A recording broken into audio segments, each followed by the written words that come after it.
ドミニカ共和国の首都サントドミンゴ。今回は現地で暮らす日本人に案内してもらいながら、観光だけではないこの街のリアルを紹介していきます。ポコ旅ライフ。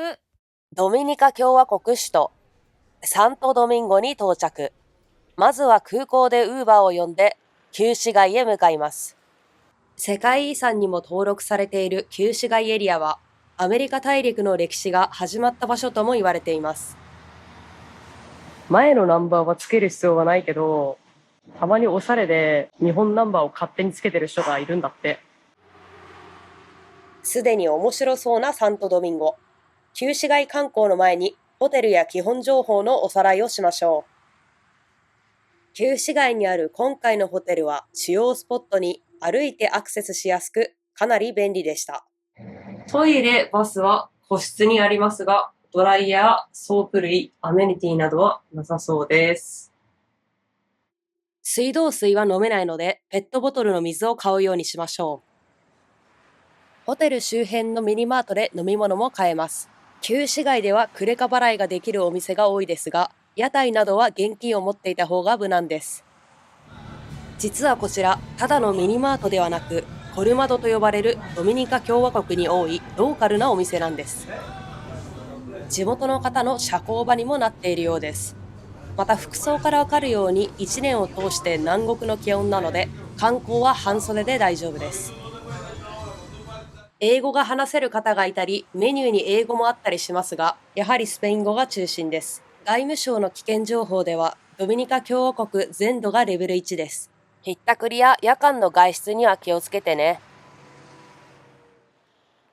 さて、ここからは世界遺産の旧市街を一緒に歩きましょう。ついでに歴史も振り返るポコ。このサントドミンゴがあるイスパニョーラ島は1492年にコロンブスが到達して以降、スペインの植民地となりました。もともと島にいた先住民タイノ族も植民地化の中で急速に姿を消していきます。16世紀後半になると、スペインの関心はペルーやメキシコの金銀資源へと移り、その間、島の西側にはフランス人の入植が進みます。そして1697年には西がフランス、東がスペインという形で、島は東西に分かれていきました。その後、東側は一度スペインから独立しますが、ハイチの支配を受け、1844年にドミニカ共和国として独立します。ただその後もスペインの再支配やアメリカの介入、独裁政権の時代を経て、1966年に民主化され、今の国の形につながっています。コロンブス像すぐ近くにあるのがこちらの大聖堂。スペイン植民地時代に建てられたアメリカ大陸最古級とも言われる歴史ある建物で、サントドミンゴ旧市街を代表するスポットの一つです。サントドミンゴの旧市街にはこんな風にスペイン植民地時代の面影を残す建物が残ってるんだね。ちょっと尖りすぎだけど、モスキートのホテル。いや、ないよね。世界中探してもないと思います。こうした歴史の中でも、この島にもともとあった文化は形を変えながら今も残っています。その一つが葉巻。こちら、シガーバーです。爆音で音楽をかけながら、外でシガーを吸っております。生かしてる。もともとカリブ海の先住民にはタバコを巻いて吸う文化がありました。その中でもタイノ族が吸っていた姿をコロンブスが見たことで、ヨーロッパに葉巻が伝わったとも言われているそうです。6万ペソ、15万円。This is the number one cigars in Dominican Bay. めっちゃプロモーション。Sí. Japón viene a comprar al todo lo fuente o pues aquí. Salsa.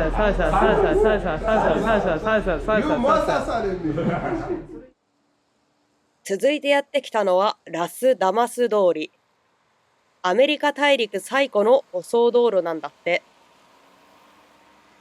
そしてこの通りにあるチョコレート屋さん、カカオエクスペリエンスではチョコレートのお土産が買えたり、チョコレートのデザートも食べられたり、そしてなんとチョコレート作り体験もできたりします。ドミニカ共和国ってカカオの産地としても有名なんですよね。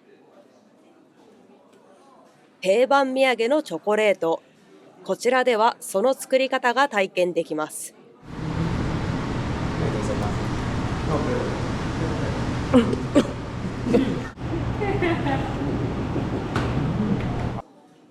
体験の最後には美味しそうなこの液体チョコレートを自分で型に流し込んでオリジナルチョコを作ります。This one. Yes, sweet and bitter. Yes. Life is sweet and bitter. Yeah. 楽しい、なんか ABC クッキングみたい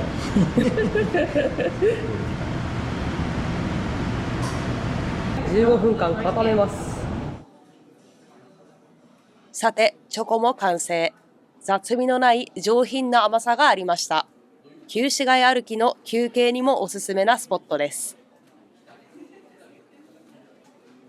ところで皆さん、世界でたった1カ所でしか取れない石、ドミニカ共和国のラリマーを知っていますか？先ほどの施設から歩いて数分、次にやってきたのはラリマー博物館。ラリマーとはこんな岩から見つかるカリブ海のように綺麗な青い石。ラリマーは火山帯で生まれる青い天然石で、ドミニカ共和国南西部の限られた場所でしか取れないそうです。岩の段階ではゴツゴツとしていますが、アクセサリーになるときちんと女性向けになっていて、めちゃくちゃ可愛かったです。小さいものなら数千円、大きいアクセサリーだと数万円ほどでした。次に向かったのは旧市街からウーバーで15分ほど、サントドミンゴ東部にある洞窟湖です。入場はカード決済のみですが、奥のボートは現金払いです。さっきまでの歴史ある旧市街と打って変わって洞窟探検です。石灰岩にろ過された水に光が反射してこのような青に見えるんだって。湖を渡るボートも用意されているらしく、料金は50ドミニカペソで現金払い。係の方がロープを手で引いて進むエコな仕組みでした。冒険の始まりって感じでワクワクしますね。乗船5分後、向こう岸について歩いてるんですが、奥の方に太陽光が差しているので石灰岩に囲まれてないんでしょうね。青い地下水があるのかなって思ったんだけど、日光が気持ちよく差す緑あふれる場所でした。旧市街から近くアクセスもいいので、自然が好きな方にはおすすめのスポットでした。観光してたらお腹も空いてきますよね。カリブ海が見えるこちらのレストランでローカル飯をいただきましょう。友達曰くカリブ海の新鮮なシーフードとドミニカ共和国料理が揃った地元の方にも人気なお店なんだって。650ml の特大ビールはなんと保冷のための竹筒入りでした。カリブ海の暑さにも負けない現地ならではのローカル仕様だポコ。ビールはガブ飲みメロンソーダが基本みたいだ。ドミニカ共和国国民的ビールのプレシデンテ。すっきり軽め、飲みやすい。カリブ海を目の前にして喉越しよくグビグビいくにはぴったりなビールだポコ。カリブ海の前なんだからシーフード頼むしかないよね。レモンとニンニクで締めた白身魚、すべてがいい仕事してて、とにかくビールに合う。インパクトがある見た目だ。お次は青バナナを潰して作ったモホンゴ。こちらも定番料理。ニンニクがかなり効いてるな。しかも中に揚げた豚肉っぽいのが入ってるんですよね。カリッカリのベーコンが近い。カリブで食べる肉らしくチチャロンって言うんだって。締めの手羽先。セットのポテトでダラダラ過ごせそうなのも最高。炭火の香りもしっかりしてて、皮の脂もちゃんとある。バーベキューソースは甘辛め。外は香ばしくて中がちゃんとジューシーだからビールに合うおつまみだ。ドミニカ共和国のレストランの会計はメニューより約 30% 増しです。さらに担当の方が良かったら伝票に気持ちで現金を挟むこともあります。さて、宿のある旧市街に戻ってきました。ホテルのすぐそばには評判のいいナチョス屋さんもあるので、夜でも飲食には困らなそうです。今回はその真隣のクラフトビールバーでサントドミンゴの夜を締めくくります。カカオを使ったカクテルなんかも並んでいますね。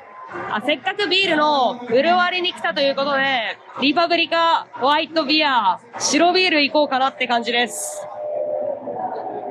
国民ビールプレシデンテも美味しいですが、首都ではクラフトビールも流行ってきているんだって。口当たりはカラメル感、けど最後に抜ける感じにバナナ感、ホワイトビール感があると思う。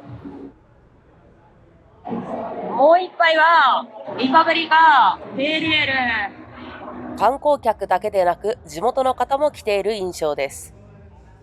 口当たりはちょっとフルーティーな感じなんですけど、後の残っていく感じがパンを焼く前の感じ。あとはちょっとお腹空いたんでスマッシュタコスをいただきます。今後のメキシコ旅に備えてタコス食べときますか。タコスなんですけど、食べた瞬間の一口目、その後の口に残った感じ、飲み込む感じ、全部味ビッグマッチ。ハンバーガーの中身がタコスの生地に包まれてるだけ。ホテルから近いので締めの一杯にもおすすめです。歴史ある旧市街にこんなおしゃれなクラフトビールバーもある。それが今のサントドミンゴなんですね。最後にサントドミンゴの別の一面も紹介したいです。サントドミンゴではカジノも観光の一部となっています。一流ホテルや観光地に併設されていて、滞在中の娯楽の一つともなっています。こんな華やかな一面もあるんだけど、この街の印象はそれだけでは終わりませんでした。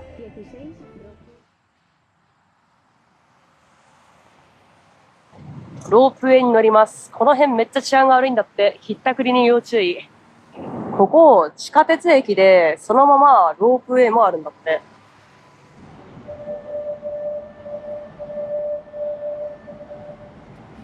こちらは観光用ではなく、地元の方が普段の移動に使うロープウェイ。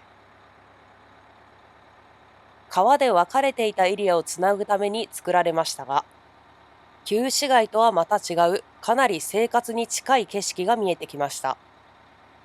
上に上に継ぎ足していったような建築だったり、家と家の距離もかなり近かったりと、ぎゅっと詰まった街並みがぎっしりと広がっている印象でした。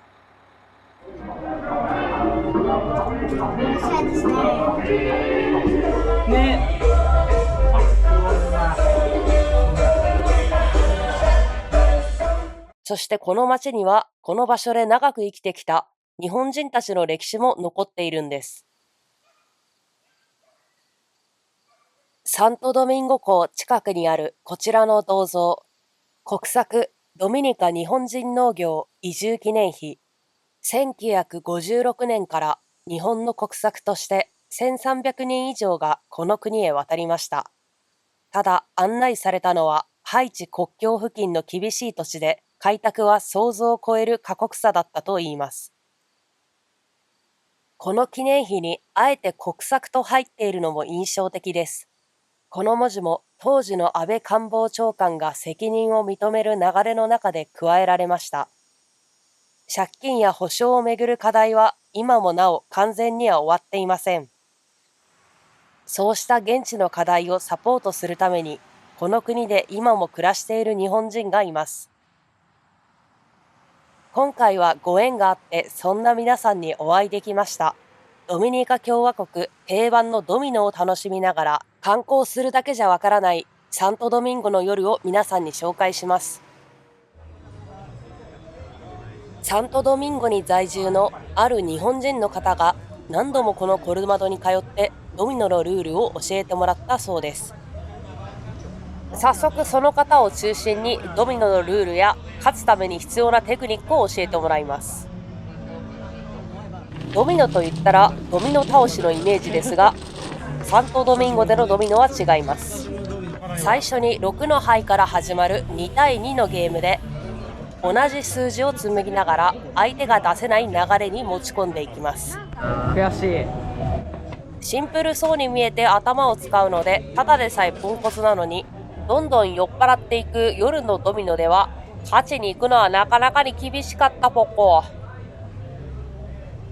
腹が減っては戦はできるので屋台で夜食も頼みます。青バナナの揚げ物とライムがよく合う豚肉を食べて元気をチャージしますが、なかなかに勝てない。しっかりと牌を並べて準備はするんですけど、なかなかに勝てない。サジを投げて飲むことに専念し始めるポンコツです。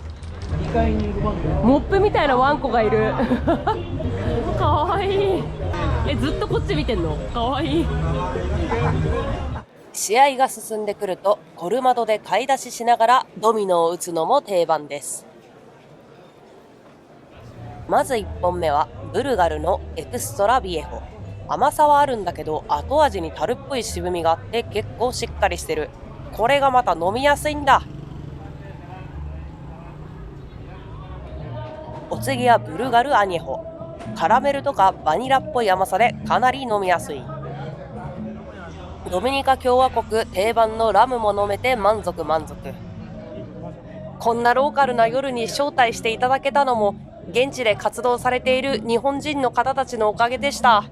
私たちが知らないところで日本と海外をつないでくださっている方に感謝しかありませんでした。サントドミンゴは世界遺産の旧市街だけじゃなく、その裏側にある今の暮らしまで含めてみるとかなり印象が変わった首都でした。機会があるならコルマドでドミノみたいなローカルな夜も体験してみてほしいです。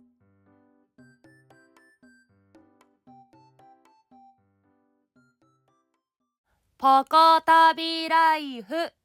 このチャンネルでは日本や海外を旅して観光・飲食する様子を配信してます。皆さんいつもありがとうございます。高評価、チャンネル登録お願いします。